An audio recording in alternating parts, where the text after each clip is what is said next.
How are you going to get them out in an emergency? Or what provision are you going to put in place to ensure their safety in the event of an emergency? That's the area I'm going to cover now, is disabled egress now, how to get people out. First of all, a legal overview.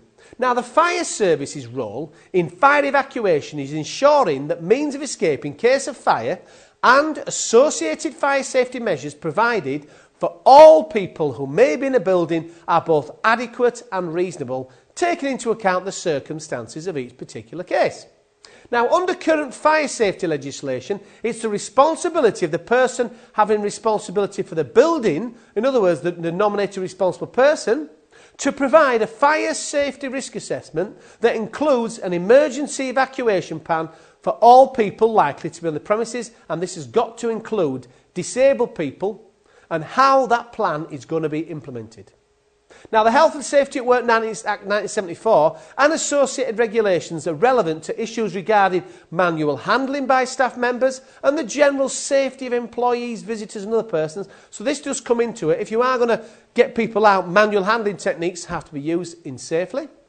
Now, such an evacuation plan should not rely upon the fire brigade. That's a key to this. Everyone just says, no, we'll leave the people in the refuge for the fire brigade. It's not. You should not rely on the fire brigade. The fire brigade could be an incident on the motorway somewhere. You can't totally rely on the fire brigade. Your plan should not include total reliance on the fire brigade. And any issues you may want to discuss with the fire brigade, you can, but you can't just say, point blank, it's the fire brigade, not their job.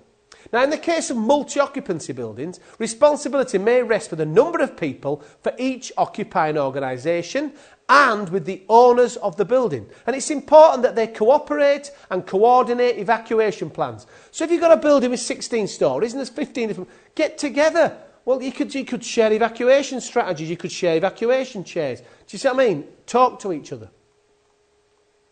Now, this could present a particular problem in multi-occupant buildings when the different escape plans and strategies need to be coordinated from a central point. So if you've got a multi-occupancy building, it's better to have one plan on for everybody rather than have your own little plan, some evacuation chairs, some evacuation mats and some just don't do any evacuation at all.